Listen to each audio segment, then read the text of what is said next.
Queremos saludar a todos los hermanos que están conectados vía internet, también los que estamos aquí en forma presencial, estudiando este magnífico libro de Santiago. Y estuvimos viendo el domingo pasado, queremos recordar la prohibición para el creyente. Fíjense allí en Santiago capítulo 1. Es muy importante porque este libro de Santiago que escribe este apóstol a los judíos, justamente Santiago tiene en mente corregir pensamientos, conceptos que no están basados en la palabra de Dios, que no están basados en la sana doctrina. Y justamente el pensamiento que quiere corregir Santiago, que vimos el domingo pasado, lo leemos, versículo 13, que nadie diga cuando es tentado, soy tentado por Dios, porque Dios no puede ser tentado por el mal, y Él mismo tienta a nadie. Esa es la prohibición. No podemos decir que las tentaciones son enviadas por Dios. Esa incitación al mal. ¿Por qué? Primero, Dios no puede ser tentado. Vimos su impecabilidad. Por su naturaleza santa, es imposible que Dios pueda tener algún indicio de poder hacer algo malo por su carácter de santidad. Él no puede ser tentado por el mal. Por eso hablamos del ejemplo de Cristo cuando se pone en nuestras Biblias el título La tentación de Jesús. Podríamos titularlo más correctamente, teológicamente, digamos hablando, que es la impecabilidad, la demostración de la impecabilidad de Cristo, la prueba de la impecabilidad de Cristo. Cristo no podía de ninguna manera pecar, no podía responder, no reacciona. ¿Por qué? Porque tiene un carácter contrario, opuesto al pecado, que es la santidad. Entonces, Cristo nunca podía pecar. Entonces, Él no puede ser atraído, ni Él puede tampoco incitar al mal a ninguno de los creyentes. Si Él le envía las pruebas para llevarnos a un mejor nivel, a una madurez, a una, como hablábamos de la paciencia, esa mayor resistencia y aguante para ir creciendo en esa fe. Cristo y el Señor nos prueba, pero nunca nos tienta al mal. Y entonces vimos cómo el proceso de la tentación, ¿se acuerdan? Allí en el versículo 14 dice, sino que cada uno es tentado cuando es llevado y seducido por su propia pasión. La concupiscencia, esa palabra concupiscencia, hablábamos del intenso deseo de la carne, esa tendencia a lo malo que tenemos cada uno de nosotros. Dentro de nosotros está esa naturaleza adámica, esa atracción a lo malo, está dentro de nosotros. Y somos atraídos afuera de esa protección mediante la tentación que sucede en nuestro corazón para perder ese autocontrol, y somos atrapados por un cebo, esa es la idea, ¿no? Y una vez que como un pez muerde, la voluntad actúa en la tentación que se produce en nuestro corazón, termina teniendo un resultado que es la muerte. La muerte. Ese es el resultado de ese proceso que nos lleva a la tentación y a la caída. El pecado. Ahora, volviendo otra vez allí a Santiago, les invito a abrir sus Biblias. Dice versículo 15, después cuando la pasión ha concebido, da a luz el pecado, y cuando el pecado es consumado, engendra la muerte. Entonces, Santiago nos va a decir en el versículo 16, observen: amados hermanos míos, no os engañéis. Entonces, quiere corregir ciertos pensamientos errados en cuanto a Dios, en cuanto a el carácter, la naturaleza de Dios. Pensamientos, conceptos que a veces podemos tener como creyentes, pero que no son bíblicos. Dios no nos va nunca a llevar a la tentación, a incitarnos al mal. Jamás. No puede Él ser, ni puede Él hacerlo. Ya lo aclaró. Por eso Él dice: amados hermanos, no os engañéis. Esa palabra engañéis significa no se extravíen de ese camino correcto. No se extravíen de ese camino correcto. Esa es lo que está diciendo Santiago. No se extravíen del camino correcto. Fíjense, esa palabra engañéis se encuentra en Hebreos 11:38. Hebreos 11:38 dice: de los cuales el mundo no era digno, errantes por desiertos. Ahí está. Esa palabra extraviarse del camino lo traduce Hebreos 11:38, errantes por el desierto. No quiere Dios que nosotros mentalmente estemos extraviados en nuestra mente de un error de concepto y un pensamiento que no se desprende de la palabra de Dios. Entonces Dios no es de ninguna manera, ya lo aclaramos, aquel que nos va a tentar, incitar al mal. Pero ahora va a hablar y nos va a advertir no extraviarnos del camino. Nos dice allí en el versículo 16: no os engañéis, no os engañéis, no se extravíen del camino, del pensamiento bíblico correcto. Y ahora va a hablar de lo que es Dios. Lo que Dios no hace, ya lo vimos, no nos tienta, pero lo que Dios hace, versículo 17, dice: toda buena dádiva y todo don perfecto viene de lo alto. Y acá va a hablar de la dádiva que viene de Dios. Esa palabra dádiva significa regalo o obsequio. ¿Qué es lo que Dios sí nos da? Nos da mediante esa dádiva. Está hablando de ese regalo, ese obsequio, y habla del acto de dar. Dios es un Dios dadivoso, un Dios que da, continuamente está dando. Y no da lo que sobra, no da lo que no le cuesta. Dios da lo mejor. Lo tenemos ejemplificado en que Dios dio a su único Hijo. Lo más precioso del cielo, su Hijo, a quien ama, Él lo envió, lo dio. Es una dádiva, un regalo no merecido.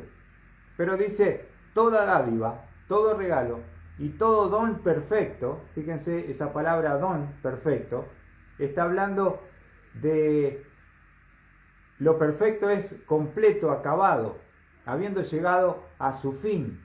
Nos habla de la cosa dada. En el versículo al principio, esa palabra dádiva nos habla del acto de dar. Pero cuando dice y todo don perfecto, está hablando de la cosa dada. ¿Cómo es esa cosa que Dios nos da? Es un don perfecto, es un don completo, acabado, que no le falta nada. Y después va a hablar de la procedencia del regalo, porque dice: toda buena dádiva y todo don perfecto viene ¿de dónde? Viene de lo alto. Viene de lo alto. Viene de arriba. Viene del cielo. La procedencia. Dios está morando en su trono, en el cielo, En el tercer cielo está Dios. Entonces desde allí, desde ese trono de misericordia, de gracia, de dádiva también, Él nos va a enviar a nosotros que estamos aquí abajo, esa es la idea, viene de lo alto. Fíjense esa palabra, queremos definir también un poquito de lo que es, viene de lo alto. Por ejemplo, se utiliza en Mateo 3:16, en el bautismo del Señor Jesucristo en el Jordán por Juan el Bautista, y habla de cuando desciende sobre la persona de Cristo, la persona del Espíritu Santo de Dios. Mateo 3, versículo 16, nos dice la palabra de Dios. Después de ser bautizado, Jesús salió del agua inmediatamente, y he aquí, los cielos se abrieron, y él vio al Espíritu de Dios, observen, que descendía como una paloma y venía sobre él. Los cielos abiertos, el tercer cielo, y veía al Espíritu Santo en forma de paloma descender sobre la persona de Cristo. Allí es como el Padre unge al Hijo, el ungido, el Mesías, con el poder, la presencia del Espíritu Santo estaba sobre él. Allí en el ministerio público que Jesús comienza a los 30 años, y ahí dice que se abrieron los cielos y él vio del Espíritu de Dios que descendía. ¿De dónde? Del cielo, de lo alto. También se utiliza cuando Jesús habla de su propia persona en Juan capítulo 6. Observen Juan capítulo 6. Claro, él habitaba en el mundo, pero su procedencia era celestial, divina. No podían entender. Cuando hablaba con los judíos, Jesucristo les va a decir de dónde procede, que no era de acá.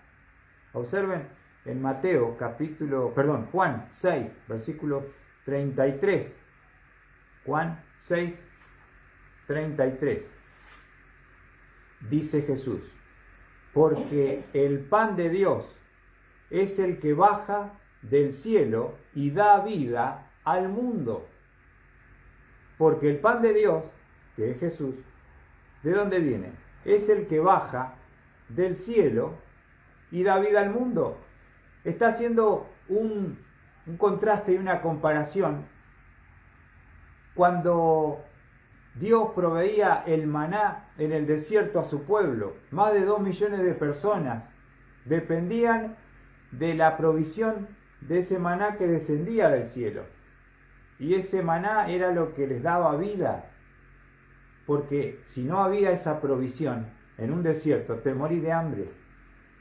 Y él entonces les recuerda, y él dice: porque el pan de Dios es el que baja del cielo, del tercer cielo. ¿Y qué hace ese pan? ¿Qué poder tiene? Da vida al mundo, al hambre espiritual, a la necesidad interior de cada uno de nosotros. Él es el pan de vida. Desciende del cielo, baja del cielo. También en el versículo 38 él lo dice: porque he descendido del cielo no para hacer mi voluntad, sino la voluntad del que me envió. Él procede, desciende ¿de dónde? Del mismo cielo, la morada de Dios, porque Él es Dios. Él es la persona del Hijo que baja a la tierra del cielo para venir a salvar a la humanidad. ¿No es así? Su procedencia de lo alto.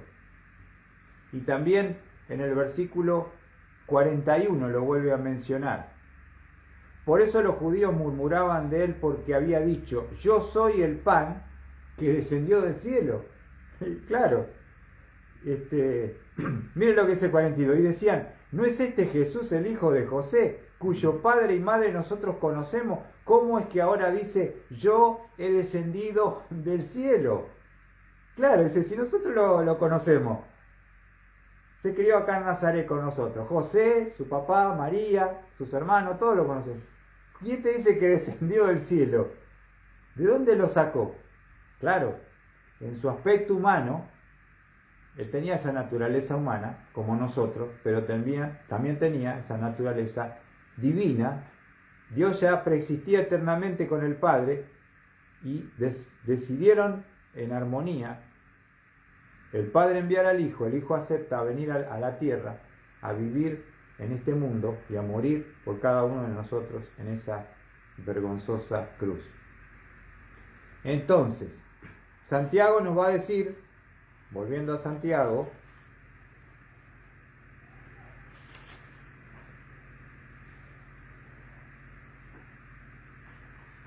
en el versículo 17, toda dádiva y todo don perfecto viene de lo alto. Ya vimos la procedencia. Fíjense lo que dice. Desciende, ya ahí vimos la palabra desciende, es bajar, ese acto de bajar del cielo a la tierra. Viene de lo alto, desciende y nos va a hacer otra hermosa frase que dice Santiago, del Padre de las luces. Como para que no quede ninguna duda de que todo lo que proceda del mal, de lo oscuro, de lo injusto, de lo perverso, nunca puede venir de Dios, porque es contrario a su naturaleza. Él, aquí lo menciona Santiago como Padre de las luces. Es muy interesante porque esa expresión, Padre de las luces, nos habla de que Él es la fuente o el dador de todo aquello que provee iluminación. Lo vuelvo a repetir. El Padre de las luces nos habla de que es la fuente o dador de todo aquello que provea iluminación física o espiritual.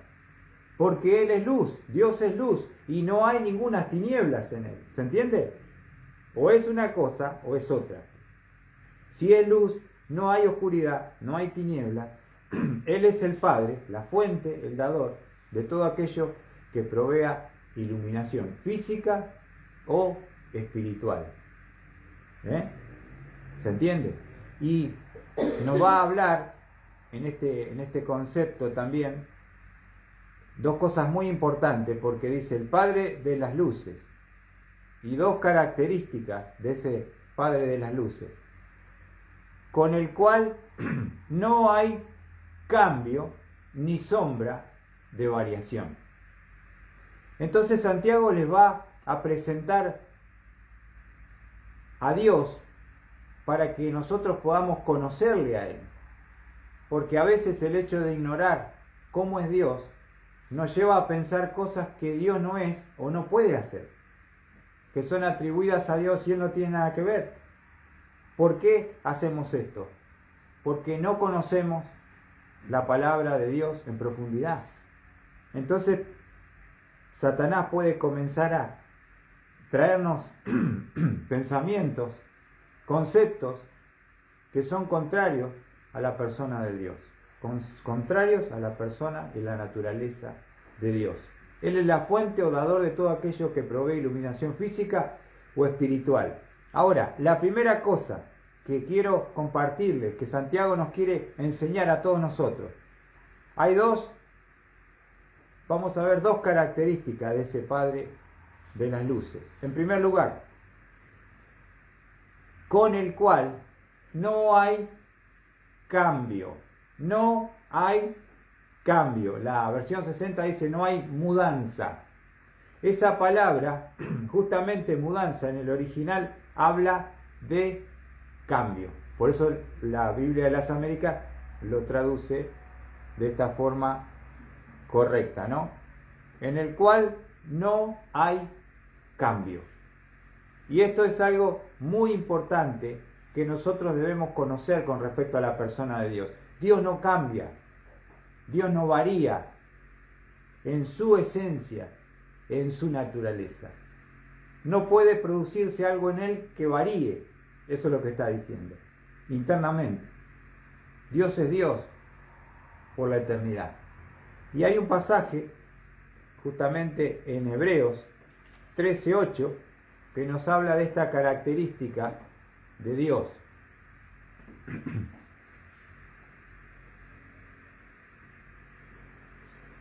Hebreos 13, versículo 8, dice: Jesucristo es el mismo ayer y hoy y por los siglos. Jesucristo es el mismo ayer, hoy y por los siglos. Y nos habla de su inmutabilidad. Dios no cambia, no varía. Siempre es el mismo, era el mismo, es el mismo y será el mismo. Entonces, qué bueno, ¿no? Imagínate que diga, bueno, vamos a poner precios. Viene el ministro de Economía nuevo que van a, seguramente mañana o pasado lo van a nombrar, y dice, bueno, desde ahora en más en Argentina, precios inmutables. ¿Te gustaría, Mariano? Vas a venir dentro de 100 años y va a valer lo mismo. ¿Qué te parece? Acá todo cambia. Nosotros cambiamos, nuestras emociones cambiamos, nuestro interior cambia, lo externo cambia, todo cambia. Pero en medio de tantos cambios, hay algo que es inmutable, que no varía, que no cambia, que permanece para siempre, y es la persona de Dios. Porque en Él no hay mudanza, no hay cambio. Fíjense lo que dice Éxodo 3:14, cuando Dios lo va a comisionar, lo va a llamar a Moisés para que vaya a hablar a su pueblo. Claro, y la preocupación de Moisés cuando iba a hablar de parte de Dios a los hebreos es: ¿en nombre de qué Dios voy? Porque ellos creían en más de 2200 dioses en Egipto. ¿Se imaginan? Un nombre que ellos pudieran reconocer como único. Y allí justamente en Éxodo capítulo 3 versículo 13 dice: entonces dijo Moisés a Dios: he aquí, si voy a los hijos de Israel y les digo, el Dios de vuestros padres me ha enviado a vosotros. Tal vez me digan, ¿cuál es su nombre? ¿Y qué les responderé? Claro, ellos hace 400 años que están esclavos en Egipto, rodeados de politeísmo, más de 2200 dioses los egipcios. Y ahora Moisés se va a presentar y le va a decir a los hebreos: bueno, Dios lo va a sacar de la esclavitud. ¿Qué Dios? ¿Ra? Empezamos a nombrar. Estamos 3 horas nombrando a los dioses egipcios. Y entonces el versículo 14 dice: y dijo Dios a Moisés: yo soy el que soy.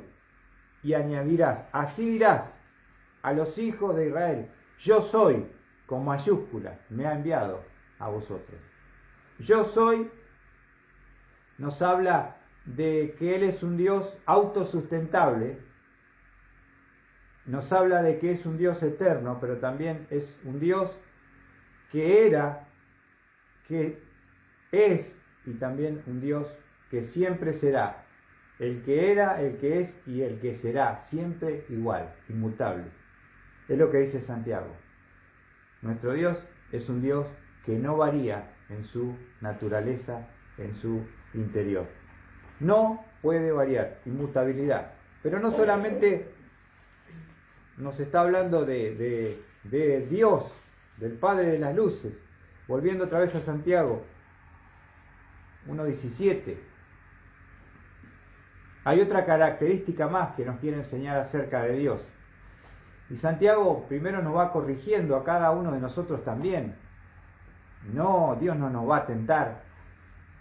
Pero también cuando Dios nos da algo, tenemos que saber que ese Dios, que es el Padre de las luces, no puede tener ningún tipo de cambio. Siempre es igual. Siempre será igual. Fue, es y será igual. El gran yo soy. Qué bárbaro, ¿no? Gloria a Dios, porque Él no cambia, aunque yo cambio. Es su carácter, es su naturaleza. Fíjense, no solamente dice en el cual no hay cambio, ya lo vimos, dice ni sombra de variación. Y esa expresión ni sombra de variación nos habla de otra característica de Dios. Y nos está hablando en el primer concepto que no hay cambio en Él internamente. Pero acá ni sombra de mudanza está hablando de que nada externo puede hacerle cambiar. Él no cambia interiormente, ni nada de afuera, en este segundo concepto, lo puede alterar o cambiar. ¿Se entiende? Lo primero que vimos es inmutabilidad. Y ahora, en este concepto, no hay cambio, ya lo vimos, ni sombra de variación. Está hablando de su inalterabilidad. Inalterabilidad, difícil, ¿eh? Dios es inalterable.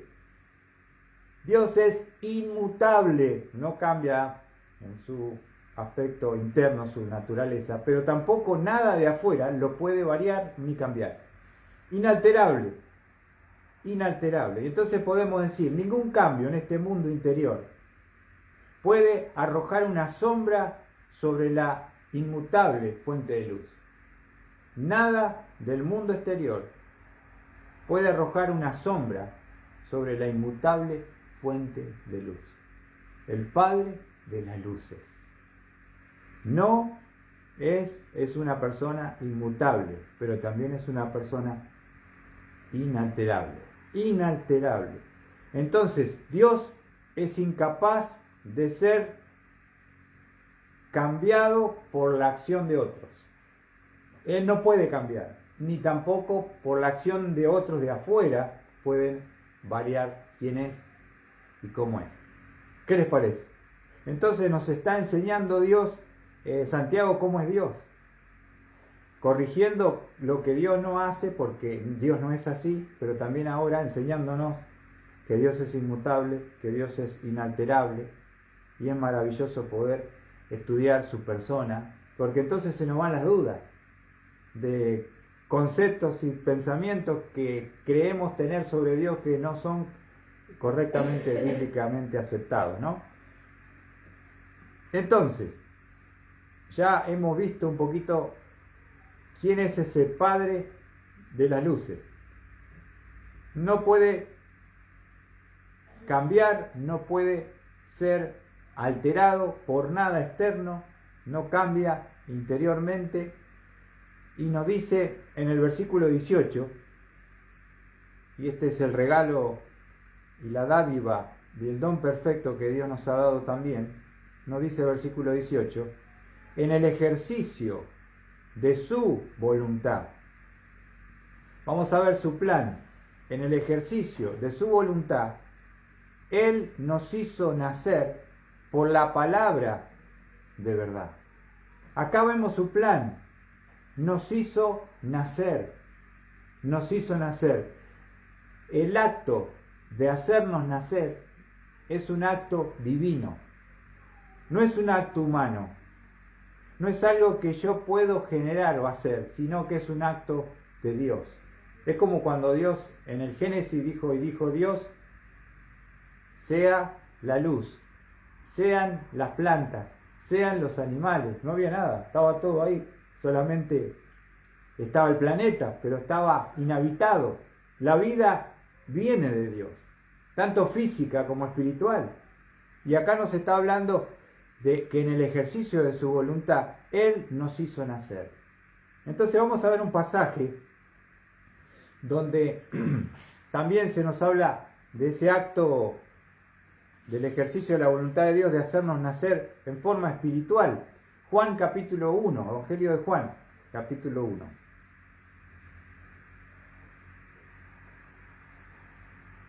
Justamente los judíos, especialmente ellos tenían un gran orgullo porque ellos decían nosotros somos hijos de Abraham, nosotros tenemos los pactos con Dios, ¿no?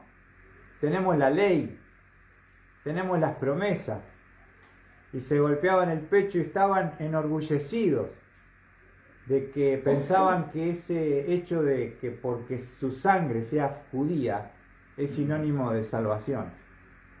Y ese orgullo que tenían como pueblo de Dios, que lo eran y lo siguen siendo, lo llevó a rechazar a la fuente de la vida,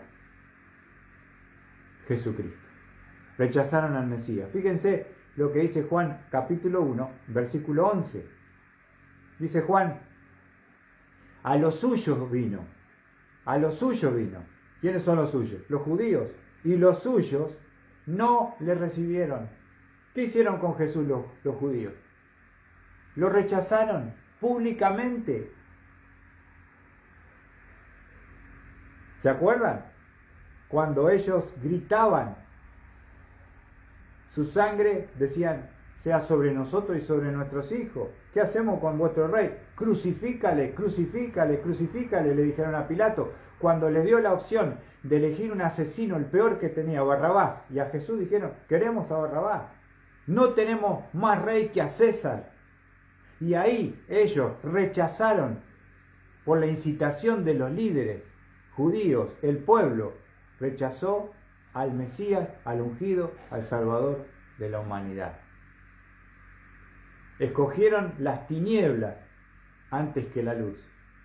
Y lo dice Juan, a los suyos vino a los judíos. ¿Qué hicieron los judíos? Los judíos no le recibieron. Una triste actitud de su pueblo. Pero mire lo que dice a continuación. Pero a todos, ahora está hablando de todos, si sos judío, chino, oriental, amarillo, azul, rojo, de cualquier color, pero a todos los que le recibieron, les dio el derecho de llegar a ser hijos de Dios, es decir, a los que creen en su nombre. No importa de qué color, de qué raza, de qué religión seas, si tú recibes a Cristo, que fue crucificado en la cruz y ocupó tu lugar y pagó por tus pecados, tú puedes ser su hijo. Su hijo. Ahora, ¿cómo es que soy su hijo? Versículo 13. Que no nacieron de sangre. ¿Ven? Acá no tiene nada que ver cuál es tu sangre. Ni de voluntad de la carne, ni de voluntad del hombre. No nacemos por eso, sino de Dios. Nacemos por un acto soberano, misericordioso, divino de nuestro Dios. ¿Se entiende? Es un acto. El acto de Dios de que tú puedas nacer espiritualmente, nacer de nuevo. Es lo que dice justo Santiago, ¿no? Santiago dice, en el ejercicio de su voluntad, Él nos hizo nacer. Él nos hizo nacer. Si yo hubiera querido nacer, yo estoy vivo por la decisión de mis padres. Yo no elegí nacer. Ellos decidieron que yo pueda nacer. ¿Se entiende? No es que yo, bueno, mañana voy a nacer. No lo puedo decidir, no lo puedo hacer. Es por el acto de mis padres que yo estoy vivo y que yo tengo vida y estoy acá. Fue la decisión de ellos. Y lo mismo pasa en el aspecto espiritual. ¿Cómo podemos nacer espiritualmente? Por el ejercicio de la voluntad, Él nos hizo nacer, Dios. Así que dale gracias a Dios porque Él, si tú estás vivo espiritualmente, si tú eres hijo, si eres salvo, no es por voluntad de varón, no es por la sangre ni carne, es por la voluntad de Dios. El ejercicio de su voluntad, Dios decidió, antes de fundar el mundo, que tú puedas ser salvo hoy. Tú puedas ser salvo hoy. ¿Qué te parece? ¡Qué maravilla! El ejercicio de su voluntad nos hizo nacer. Ahora, nos va a decir Santiago, no solamente que en el ejercicio de su voluntad nos hizo nacer, ¿cómo nos hizo nacer? Fíjense, volviendo a Santiago 1:18, en el ejercicio de su voluntad, Él nos hizo nacer. Miren cómo es que nacemos de nuevo, por la palabra de Dios, por la palabra de verdad. Por la palabra de verdad, dice Santiago. por la palabra de verdad. Este acto en el ejercicio de su voluntad, mediante el cual Dios me hace nacer, me dice cómo nazco. Yo nací por la unión de mis padres, de un óvulo y un espermatozoide, fecundado en la vida que Dios dio, y acá estoy. Entonces, ¿cómo es que se produce ese nacimiento? El nacimiento es por el ejercicio de la voluntad de Dios. Pero ¿cómo se produce el nacimiento? Y dice Santiago, nos hizo nacer por la palabra de verdad.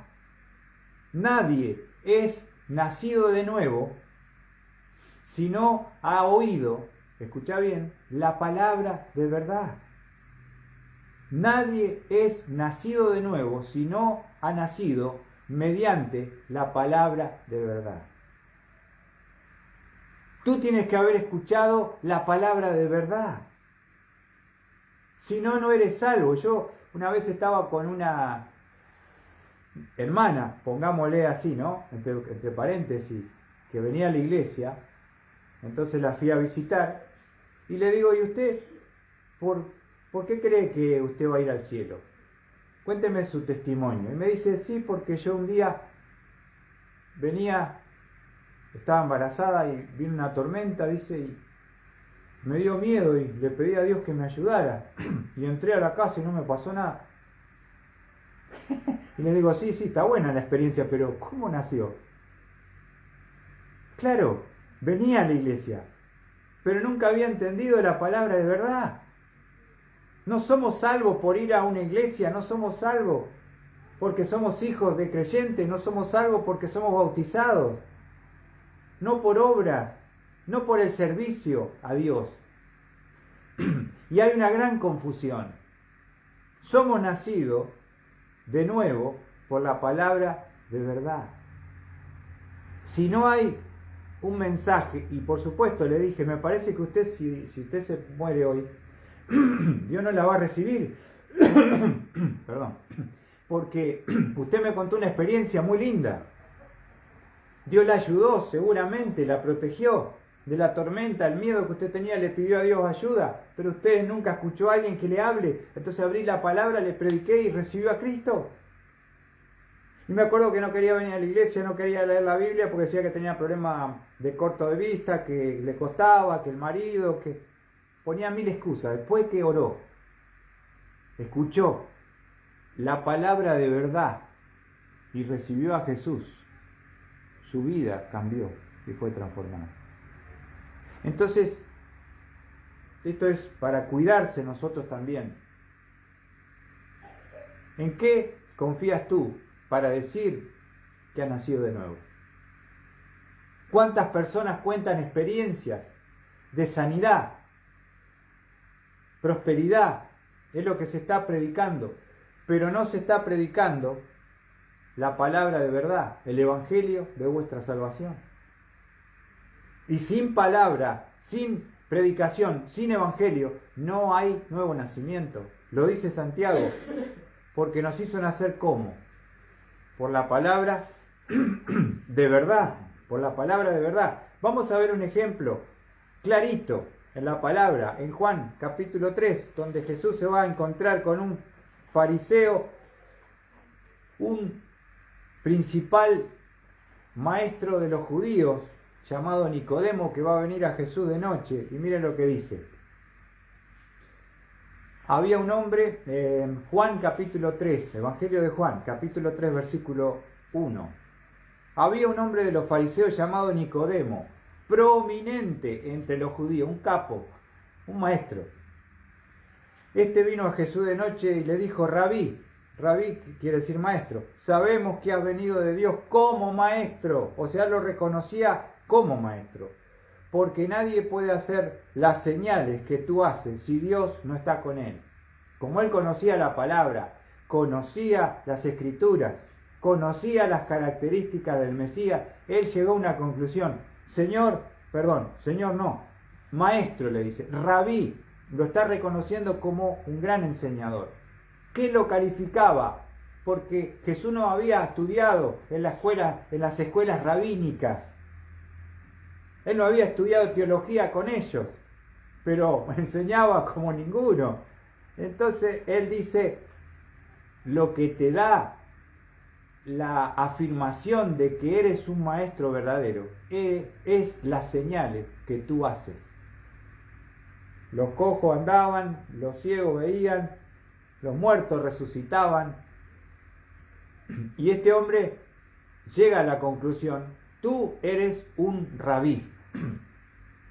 ¿Por qué? Porque he visto las señales, lo estaba estudiando, lo venía analizando. Y eso fue lo que lo atrajo para tener esa charla con Jesús de noche. Por supuesto, puede ser que haya venido porque tenía vergüenza que no lo identificaran, puede ser porque había mucha amenaza de expulsión del templo si te veían con Jesús. Entonces, mire lo que dice Jesús. Respondió Jesús y le dijo, en verdad te digo, que el que no nace de nuevo no puede ver el reino de Dios. Nicodemo, si no naces de nuevo, escuchá, no puedes ver ese tan ansiado reino milenial que esperaban los judíos. Olvídate que vas a ver el reino si no naces de nuevo. Ahora, imagínate, él es un rabí, Nicodemo, prominente, capo. Ahora Jesús le dice, si vos no nacés de nuevo, al reino no lo vas a ver. Y si vos no nacés de nuevo, hermano, o alguno que esté escuchando y viendo este video, si tú no naces de nuevo, no vas a entrar al cielo. Ahora, fíjate la confusión de Nicodemo, versículo 4. Nicodemo le dijo, ¿cómo puede un hombre nacer siendo ya viejo? ¿Acaso puede entrar por segunda vez en el vientre de su madre y nacer? Claro, ¿qué dijo Nicodemo? Soy un adulto, que tengo que volver al vientre de mi mamá y que me vuelva a dar a luz. Estaba pensando en un nacimiento físico Nicodemo, ¿no? Jesús respondió, observen, en verdad te digo, que el que no nace de agua y del Espíritu no puede entrar en el reino de Dios. Si tú no naces de nuevo, le dice, no vas a ver el reino. Pero el que no nace, y le va a mencionar dos elementos para ese nuevo nacimiento espiritual, el agua y el Espíritu, con mayúsculas. Sabemos que el Espíritu, no hay que aclararlo, es el Espíritu Santo de Dios. No puede entrar, no lo puedes ver, menos vas a entrar. Necesitas nacer de nuevo, y hay dos elementos que te llevan a ese nuevo nacimiento. ¿Cuáles son? Primero, el agua. Ahora, yo he escuchado muchas cosas sobre qué es el agua, pero para mí no hay lugar a dudas, y lo vamos a mostrar y demostrar, que el agua es un símbolo de la palabra de Dios. Porque ¿qué dice Santiago? ¿Cómo nos ha hecho nacer? Por la palabra de verdad. ¿Qué dice Santiago? ¿Qué dijo Jesús? Tenés que nacer nace de agua. Entonces, ¿cómo podemos demostrar que el agua representa la palabra? Por lo que dice Santiago. Santiago 1.18 dice que nace, ¿por qué? Por la palabra de verdad. Pero si nos quedara alguna duda, vamos a ver allí en Primera de Pedro. A mí me gusta estudiar la palabra, me gusta sacar mis propias conclusiones, no las posiciones, a veces que uno las puede escuchar, y a veces uno se acopla a una posición, pero sin estudiar en forma personal la palabra. Y lo que te da la convicción es el estudio personal, no lo que a veces otros te quieren decir. Y allí, claramente, en 1 Pedro 1:22, nos va a decir Pedro, puesto que en obediencia a la verdad, está hablando de la obediencia a la palabra, habéis purificado vuestras almas para un amor sincero de hermanos, amaos unos a otros entrañablemente de corazón puro. ¿Qué dice Pedro? Puesto que en obediencia a la verdad. ¿Qué dice Santiago? Santiago nos acaba de decir que nos hizo nacer por la palabra de verdad. Pedro dice, en obediencia a la verdad. Y si nos queda alguna duda, versículo 23 dice, pues habéis nacido de nuevo, no de una simiente corruptible, sino de una que es incorruptible, es decir, mediante la palabra de Dios que vive y permanece. Ahí está. La palabra de Dios que es incorruptible, mediante la palabra de Dios que vive y permanece. Versículo 24. Toda carne es como la hierba, y toda su gloria como la flor de la hierba. Sécase la hierba, cáese la flor, mas la palabra del Señor permanece para siempre. Y esta es la palabra que os fue predicada. ¿Cuál es el agua? El que no naciere de agua.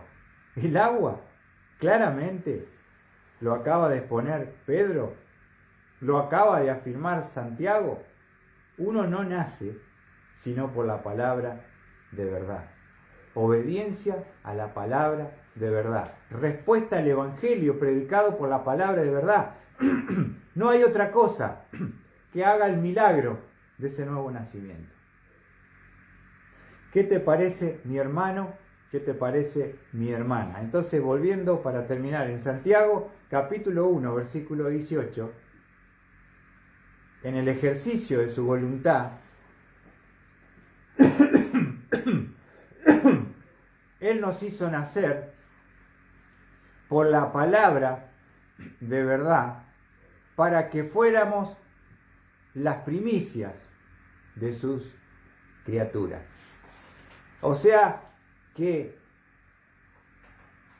podemos experimentar por primera vez el nacimiento espiritual cuando hemos oído el Evangelio de salvación.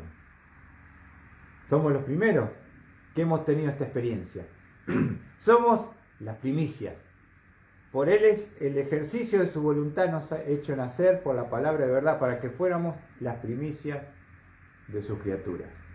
Así que, hermanos, tú has nacido de agua por la palabra, como dice Jesús, como dice Santiago, como dice Pedro, esa simiente incorruptible, la palabra de Dios, que es una palabra que viene de Dios, que es una palabra eterna, que es una palabra que yo la escuché a los 15 años en una escuela evangélica en Zárate.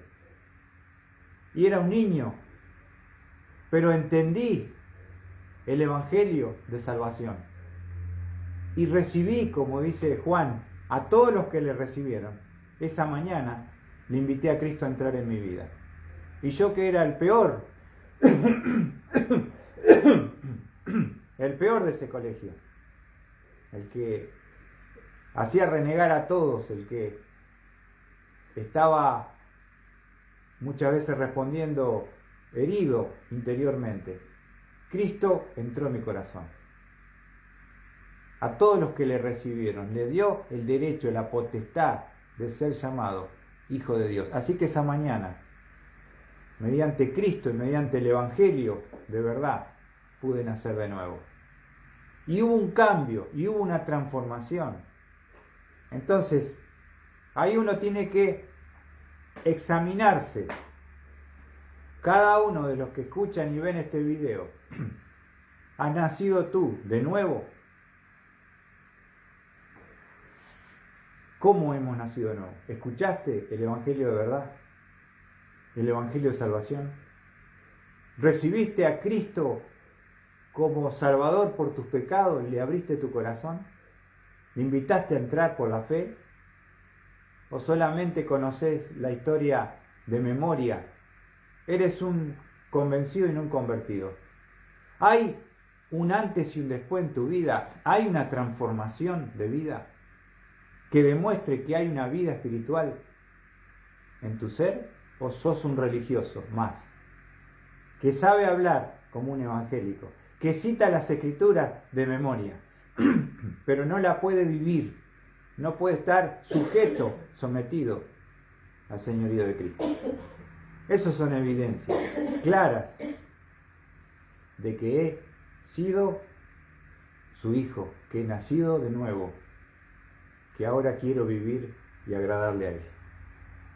Que Dios bendiga su palabra y que haya sido de ánimo y bendición para cada una de sus vidas, mis amados hermanos.